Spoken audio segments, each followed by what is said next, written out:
Thank you all for joining us tonight. You guys know each other? I just met you. May the best win. At the DRI.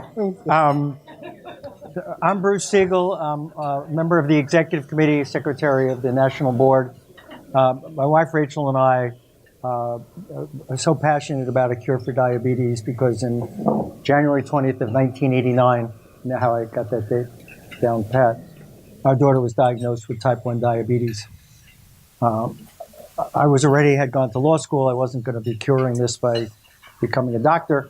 And on behalf of the National Board of Directors, the DRI has our confidence to this day, 100%, that it's the place we want to put our resources and our dollars to find a cure. Over the years, the DRI has made extraordinary progress towards a cure for diabetes and just overall in the field of research. Tonight, we're going to hear from the scientists directly involved in the groundbreaking science. We all know innovation is especially important. You know, it's been almost 100 years since insulin was discovered, but we need a cure now, not just insulin. So tonight, we're proud to share with you the latest innovations at the DRI and how it's had an impact on type 1 diabetes research throughout the world, including outside the walls of the DRI. We have three leading scientists from the DRI with us tonight. Dr. Chris Fraker, Research Assistant Professor of Surgery and Cell Transplantation, and one of two biomedical engineers directing labs at the DRI. Chris? Thank you. Dr. David Bidal, at my immediate left, Assistant Professor of Medicine and a member of the DRI's Clinical Islet Transplantation Program.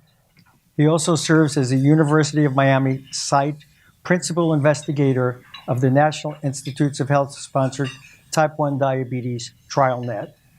And of course, DRI Director Dr. Camilo Ricordi, Stacy Joy Goodman Professor of Surgery, Distinguished Professor of Medicine, Professor of Biomedical Engineering, and finally, last but not least, Microbiology and Immunology at the University of Miami. So we're going to hear from all three of our panelists first. And then after the discussion, we'll have time for questions from the audience. So Chris, let's start with you. Okay. When we look at all the DRI's accomplishments and the progress that's been made over the years, we see what all of you have brought to the field of diabetes research. Can you tell us more about how that process happens and what you see as some of the innovative discoveries that are moving us closer to a cure? Absolutely. First and foremost, I want to say thank you to all of you for being here and for all that you do for us. I've been a patient for 33 years, so it's a really big deal to me. It's very personal. I don't take lightly the money that you donate and the time that you give and the sweat equity that you give to us because it carries this important work forward. Innovation, how most people see it is you see a final product. You see the end result. You see an iPhone or something like that.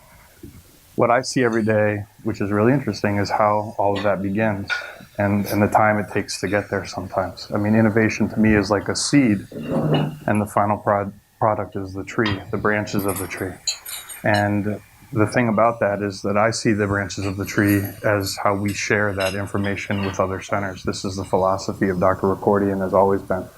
This is the thing that drew me to the Institute 23 years ago when I was just a little bit out of college.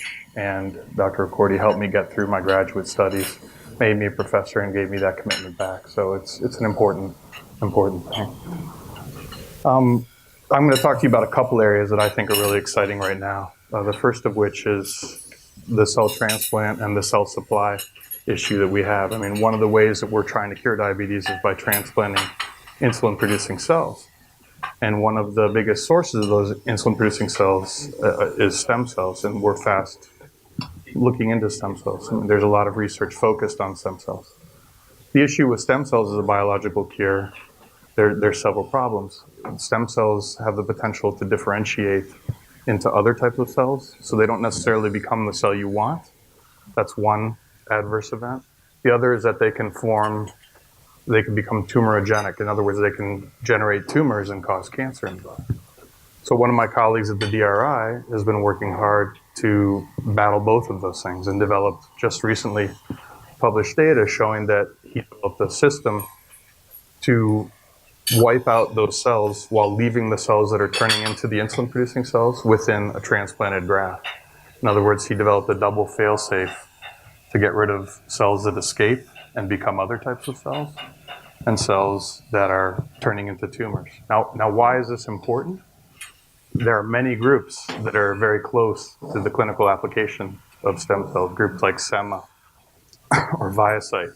SEMA is a group that we work closely with, and we're trying to help them get to that cure, and that's the idea. These kind of things can be translated. Now, this took a long time to get to this point, and I've seen every step, and it's very interesting, and now it's very exciting to me as a patient to see that it's almost there. It's something that can be translated and passed on to many other groups.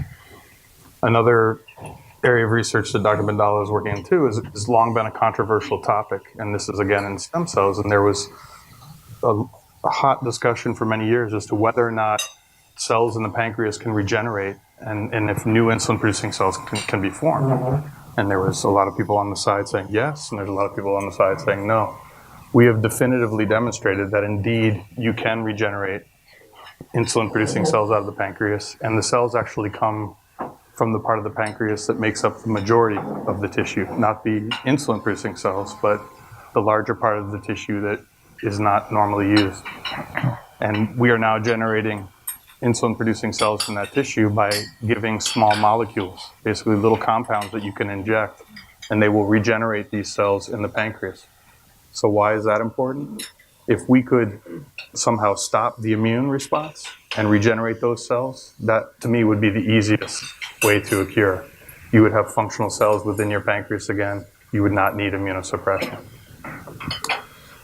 Another area of research that I'm working on, for example, in my lab, is encapsulation of cells. And my group and Dr. Alice Tomei's group on another floor are both working in this. And our goal is to minimize the amount of tissue that we have to transplant to reverse diabetes and to protect it without using immunosuppressive drugs at all. So we've been developing smart biomaterials that essentially respond right at the site and block the immune system from attacking those cells with some success. Like recently, some of the work that I've done, we've been able to cure diabetes in a small animal model with about a quarter of the cells normally needed to do the same thing that other groups have done. And finally, just a couple extra finds that we've had at the Institute that I find are really exciting and really important. And Dr. Ricordi will then talk later about how all of this translates and how he gets all this out to other institutes. There's a group that has developed a model of transplantation that is done inside of the anterior chamber of the eye. Now, the amazing thing about this is by doing that, you can use the optics of the eye to study the transplants and watch the rejection as it occurs in real time. And this has allowed us and many other researchers to understand how the rejection happens, the timing of the rejection, and you can even test if certain compounds can stop that rejection from happening. And now they're even studying the onset of autoimmunity in the eye model as well.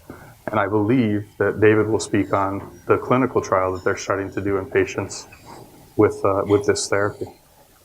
And finally, this comes back to a personal story. Years ago when I started, it was stressed to me that one of the most important things about islet cells that we were working with to transplant was that they weren't a normal cell and they needed lots of oxygen to survive.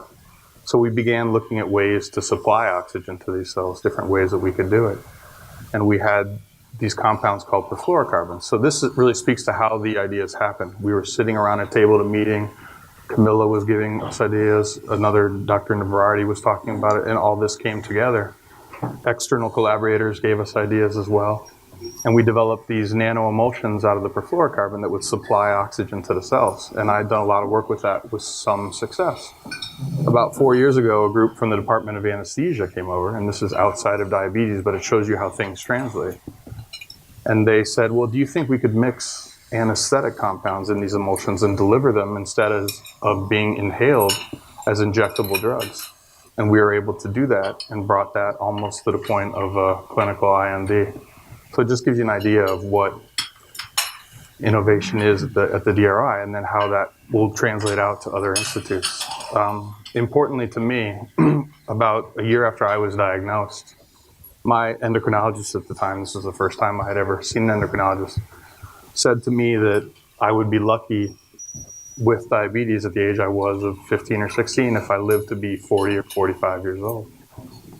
And what I see that this doctor had no concept of or no idea of was exactly what we're speaking about, which is innovation. The innovation of someone like Dr. Ricordi, who developed a method to isolate cells from the pancreas and transplant those into patients. And all that's been built on top of that. I feel like innovation is something that really is built from a foundation and grows and grows and grows. You build on the minds and the shoulders of giants, and you continue the work. And that hope that at the end we can reach our ultimate goal of curing this disease. Thank you guys very much.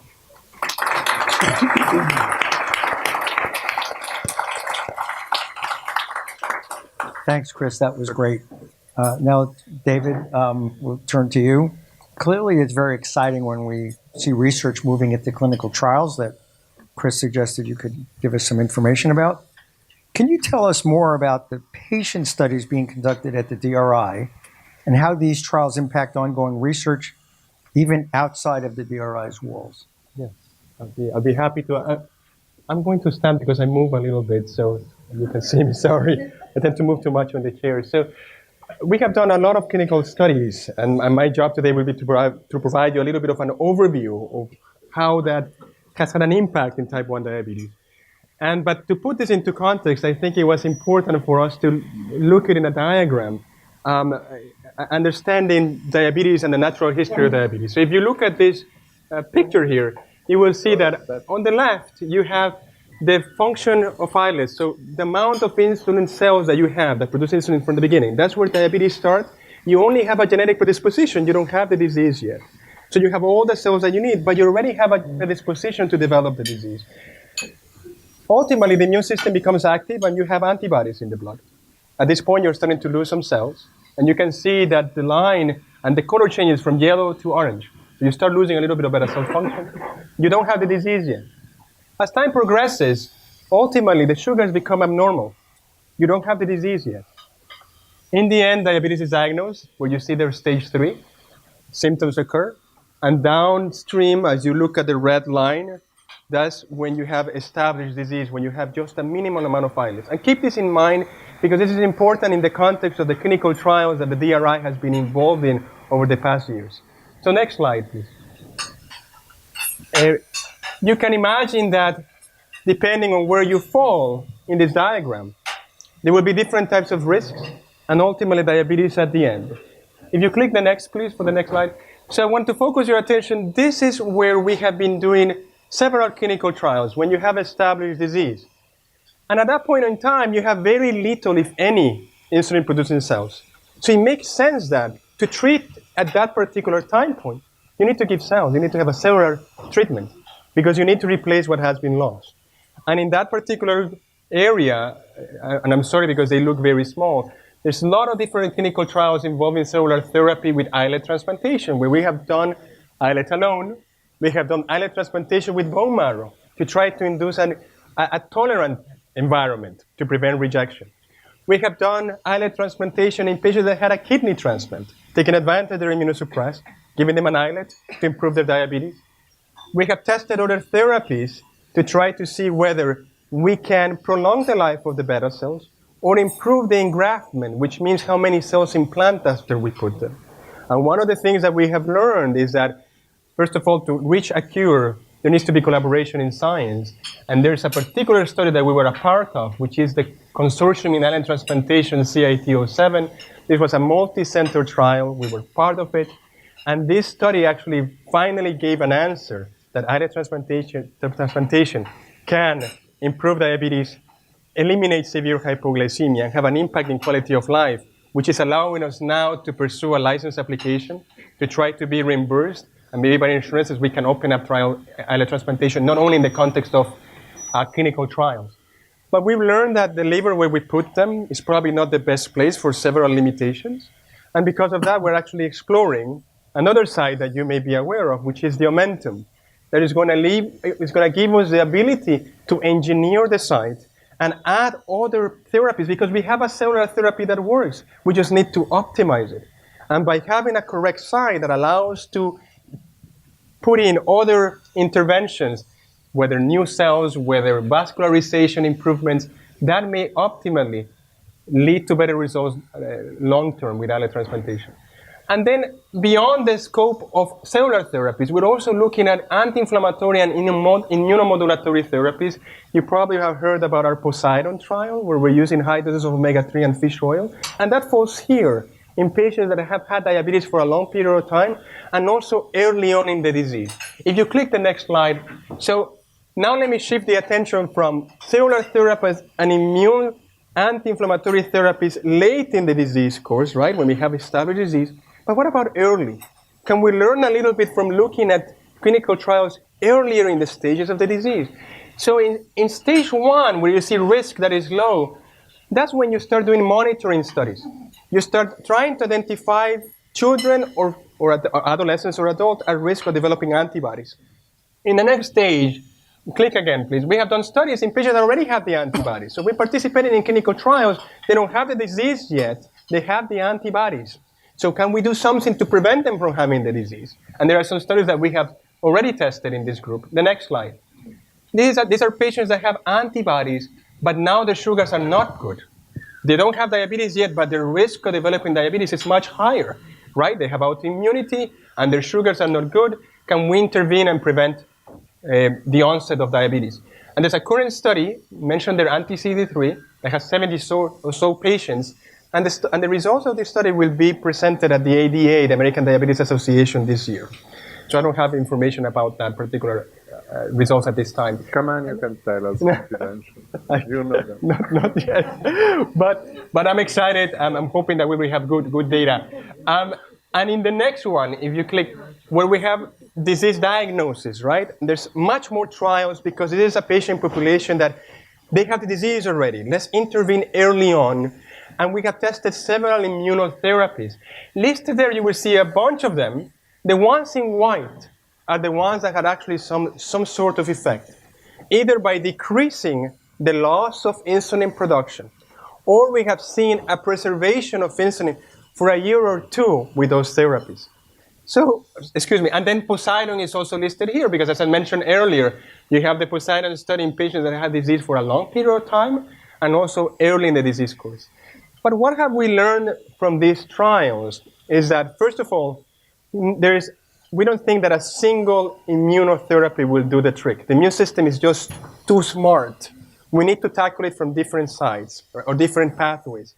Another important thing is that when we look at cellular therapies, things that we're trying to prevent are the immune system from attacking, rejection, and recurrence. So what we learned earlier, if I have a therapy that can delay the immune system from destroying the cells or preserving the cells, I can move that therapy to my cellular therapy later on because I still need to prevent the immune system from attacking those cells that I have transplanted. So ultimately, treating and doing trials at different stages comes together. And I think that what we're learning in the other trials, we will be able to put them in with islet transplantation to prevent recurrence, having therapies that we may give for a short period of time, and then ultimately do not require long-term immunosuppression. At the same time, we're working with encapsulation, other trials that Dr. Ricordi will likely explain. And please, if you can click, there are other trials that will be coming in that are pending, that we're studying at different mechanisms. One of the studies there is a DPIT trial that uses these concepts, builds on this concept. It's not a single drug that you need to give or with a cellular therapy. It's multiple. You need to tackle the disease in different ways. And that will look at inflammation, immunomodulation, beta cell health, and hopefully that will have a positive impact at the end of the day. So I think it's exciting, the field, particularly because if we go back, we tested a lot of things, and many of them were negative. So we knew what didn't work. But over the past decade, there has been a lot of information outside just from cellular therapy in terms of therapies that actually are showing an effect. So I'm very confident that the landscape is bright, that we're moving faster now because we do have some data that is actually effective. And with your help and your contribution, I think we can cure this disease. And with that, Alain, thank you.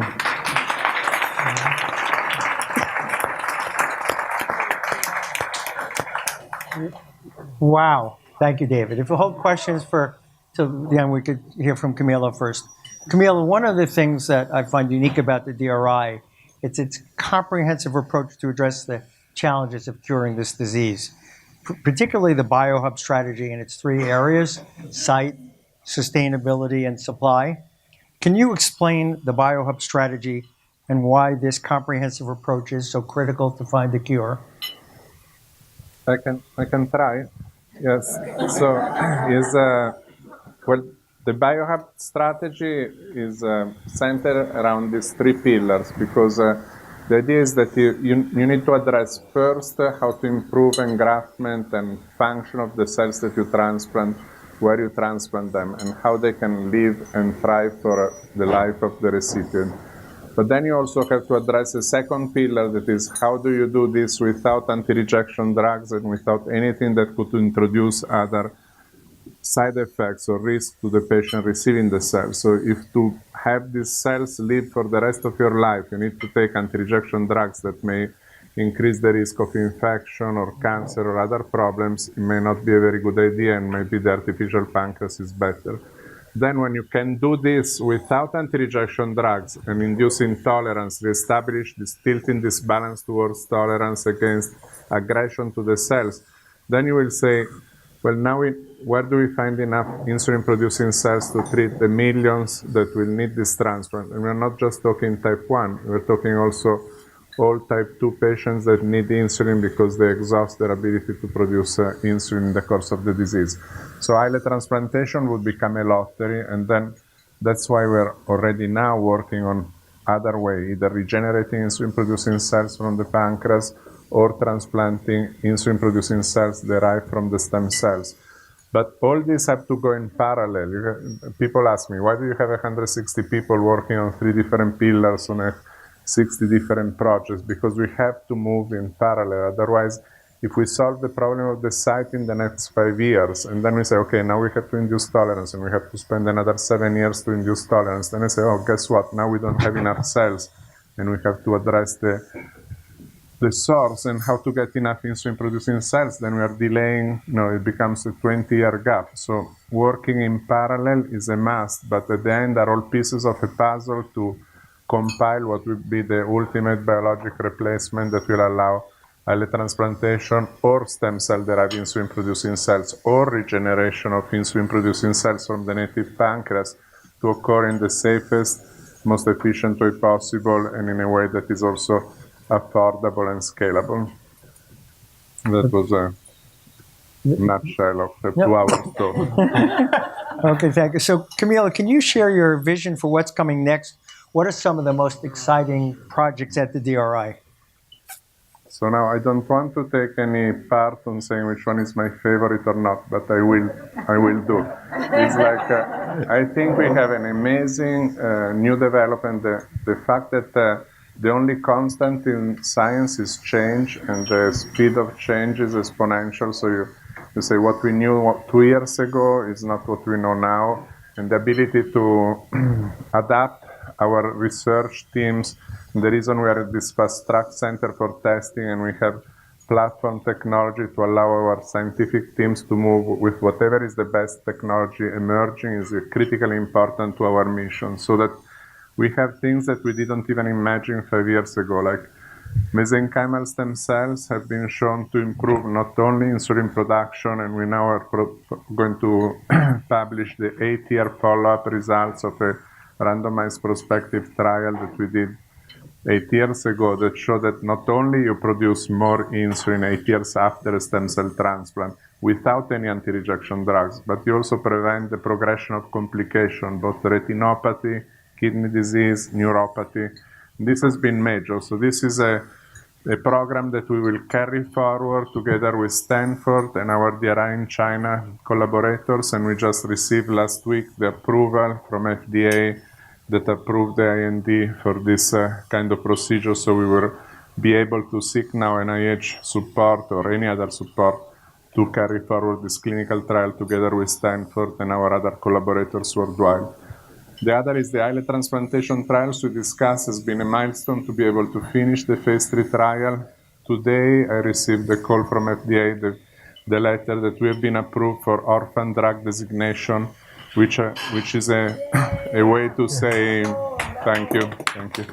That is a way to say we may speed up approval of islet transplantation even in this country, while the rest of the world are already doing approve and reimburse. But in the United States, we are regulated as a drug and as a pharmaceutical company. So while Canada already celebrates the 600 islet cell transplant, in Australia, England, Europe, and Asia, we are still seeking this approval. But the fact that we obtained this orphan drug designation may speed up this course. So these are very important developments. The next thing that is really truly remarkable has been that the anti-CD40 ligand antibody, some of you may have heard Anelixis, this company that was funded by the ALS Foundation. Like 2 decades ago, we've been working on an antibody from Biogen IDEC that from Norma Kenyon and all of us was the most exciting thing that ever landed on the islet transplantation field, but all over the transplant field, because it's an antibody that would allow to avoid anti-rejection drugs and treat both organ transplant, cell transplant, tissue transplant, but also autoimmune disease condition. And if you think that type 1 diabetes is a small part of diabetes because it's 5% of the 430 million worldwide, autoimmune diseases are like an epidemic that affects 20% of the population in the world. So it's like more than diabetes altogether. So it's 1 in 5 people are affected by one of these 100 plus autoimmune disease condition afflicting humankind. So the ability that now we have an antibody that can interfere and block autoimmunity and can allow us to do organ, tissue, or cell transplant without anti-rejection drugs is to me the most exciting development that we are working to bring to clinical trial, hopefully within the next 12 months or less. All the preclinical models have been done, toxicology has been completed, the CGMP, the production of the master batch for the antibodies already available for clinical trials. And what started as an ALS development from the ALS Foundation, now islet transplantation and type 1 diabetes became number 1 in the pipeline. So for a change, we'll be able to test this in diabetes first before any other autoimmune disease. So thank you for your support and for being here tonight. And I couldn't be more grateful for this collective group because without you, we wouldn't be here. Thank you.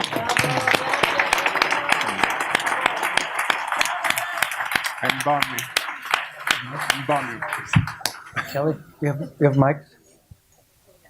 Yeah. So it's now is there, everybody think of any good questions you might have, and we have 2 mics that will be in both sides of the room. If you have a question, just put your hand up, and we'll. We have one over here. Charlie. What a surprise. I have 2 questions. I wanted to expound a little bit on the Poseidon experiment, because as lay people, I understand that immunology is the key to the cure for a lot of diseases. And inflammation is what I've been told, is the common denominator for a lot of diseases. And the omega-3 and the D3 experience has been phenomenal. That was my one question. And the other was how DRI uses the Federation as a square root funding opportunity. And maybe Bill or Daskis could talk about that. Yeah.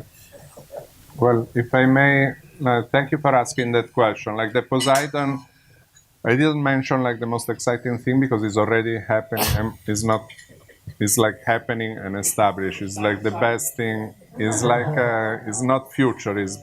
We just had a pre-DRI symposium in Miami with groups from California, Colorado, Florida, Europe, confronting all the protocols that are ongoing. We have next week a conference call with European centers that are starting this trial not only in type 1 diabetes, but in all other autoimmune disease conditions from Crohn's, like inflammatory bowel disease, autoimmune hepatitis, psoriasis, etc. And is remarkable. Is what we observe could have such an impact on healthcare in general that if these data are confirmed, and there are new papers coming out every day. Poseidon, like what we unmask is that there is an inflammation in our blood that is driven by diet and lifestyle. We spoke about genetics for type 1 diabetes or autoimmunity, but now talking with Scripps and other scientists working with us, genetic may be responsible to 15% of our health span potential, longevity, or predisposition to disease, but 85% is epigenetic, or what you eat, your lifestyle can affect so much of your predisposition. And what we found out that is in diabetes, as in every other autoimmune disease condition or in chronic degenerative disease condition, you have this ratio of omega-6 to omega-3 very high, an inflammation in your blood that can wipe out your ability to defend yourself from a triggering event in autoimmunity. That could be an enterovirus, anything, a vaccine. We shouldn't speak about vaccine because it's a hot topic, but any bad thing that can happen that normally you can react and reestablish tolerance, now you no longer have regulatory T cells, you don't have mechanisms to defend yourself. So the ability for us to modify this balance just with a simple supplement intervention, omega-3 and vitamin D, could be huge because you could increase, you can go higher in that, you can prevent just the first, you don't have to wait to be diagnosed. You could start when you're antibody positive, you could start in the general population.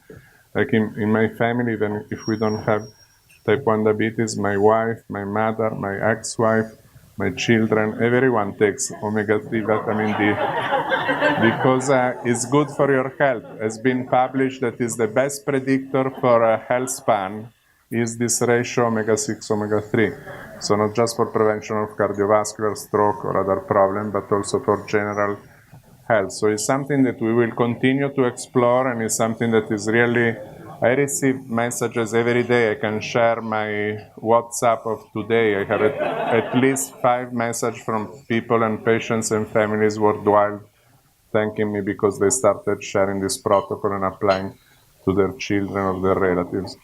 So that is huge. And the DRI Federation, how we leverage on what we do is another critical thing. It's like Miami, the DRI in Miami is not a center in Miami, it's a resource for worldwide. We share everything we have freely. We don't apply any intellectual property or things to remove the ability of others to access our technology. We distribute worldwide the equipment and everything that we invent. And this has been really remarkable because allow other countries to apply to their government, like China. Well, it's not an incredible example, but they put $200 million towards the trial that we design as pipeline here. So it's not transferring IP technology that then they exploit, but it's like something that we develop, that we make available, and other groups can then find the resources to carry forward this trial. We're doing this with Canada, with Edmonton, with Italy, with Milan and Rome. So I think every $1 million that we invest here, it generates $100 million revenues worldwide of investment from other groups or governments. I cannot prove this is just a prediction or a promise, but I think it is happening. Well, let's do a hypothetical. Let's say you find $100 million, which is not between my wife and I can assure you that. But you did somewhere, and you had to pick of the many initiatives, projects, or other types of activities going on around the world, and all the federation and all the other partners that you have worldwide. Where would you put it to get a cure as fast as possible? Yes, it's a great question because firstly, it's easier that if you would ask Pfizer the same question today because they have to decide how to put $9 billion this year in their research and development. So with 100 million is much easier because we would just concentrate on what we believe is the best combination that could lead to a cure, which to me, and everybody, to me is like on my, hold on, no, is with the mesenchymal stem cells plus CD40 ligand and Poseidon for the maintenance. So that is a safe intervention. Mesenchymal stem cells are already showing to have incredible effect on 8-year follow-up, but I don't think will be sufficient as a single intervention. Immunomodulation instead of immunosuppression to tilt this balance towards tolerance could be done with the anti-CD40 ligand that we are going towards clinical trial. And Poseidon trial, this omega-3 vitamin D introduction that to me everybody should do with or without diabetes will allow you to prevent recurrence of disease and recurrence of autoimmunity because once you have a successful strategy, then you will be dealing with the same risk factor that introduced diabetes the first time. So that you have to think about how to prevent recurrence of disease so that primary prevention of disease and prevention of recurrence after a successful intervention will go hand to hand. So my first pick to a clinical trial would be mesenchymal stem cells, anti-CD40 ligand, Poseidon trial, with or without islet transplantation. So it's all very important good signals that cell therapy and biologic replacement will get to the finish line. Thank you. We have time for one or two more questions here. Over here. The pathway you were doing, my name is Neil Spivak. The pathway that you were doing where you were considering implanting the genetic materials into the pancreas, the non-beta cell pancreas. What are the impediments of that pathway? What are the major challenges in that pathway? Do you want to say? Well, I can start mentioning briefly, but Chris can continue. Mainly, is one parallel track because if you create new insulin-producing cells by giving signals to this ductal cells progenitor to become new insulin-producing cells, then the same autoimmune condition that wipe out insulin-producing cells to begin with will hit the new cells. So there are signs that the human body continue to try to regenerate insulin-producing cells throughout diabetes. There are biopsies done after several decades of type 1 diabetes that still show that the pancreas is trying to regenerate, but is not effective because you still have autoimmunity. So if one of our parallel track to block autoimmunity are successful, then this intervention to generate new insulin-producing cells on the pancreas will be successful. But in the meantime, it's not our major objective because our focus is to cure type 1 diabetes. But for type 2 diabetes, this will be huge because you don't have autoimmunity and you could stimulate new insulin-producing cell generation. One more question. We have a Perfect. Did I miss? How did Maybe just expanding on the gentleman over here who pledged $100 million.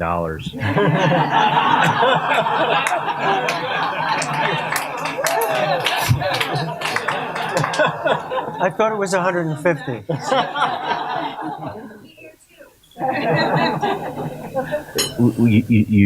I thought you did a very good job of prioritizing where that $100 million might be spent. But I'm curious how that $100 million might be spent, not only to achieve the fastest result, but also to achieve a result that might be effective for the largest percentage of the population. Beyond type 1 diabetes, you mean? Well, maybe just start with type 1 diabetes and then expand beyond that.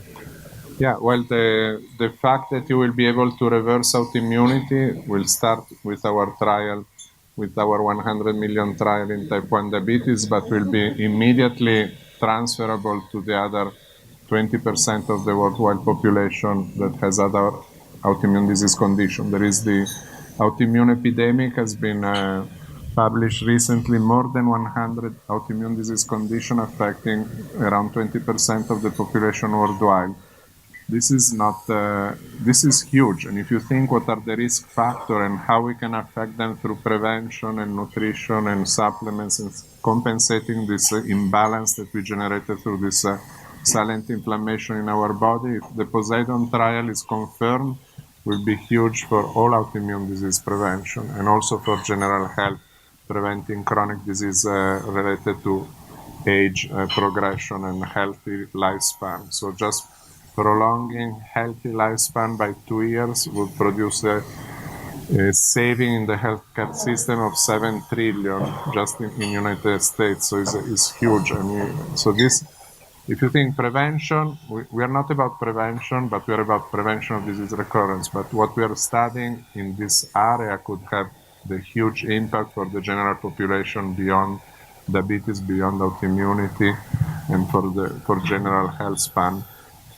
So anyone that is involved with supermarket, food industry, production, distribution, has such a central role in helping us bringing this message. And education will have a central role because you have to start from grade school, because what children learn at early age, they bring to families. And these are concepts that you cannot wait to have 30 or 40 years to start introducing.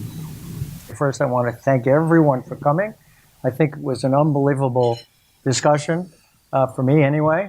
I want to thank our scientists for coming up from the DRI to speak to us.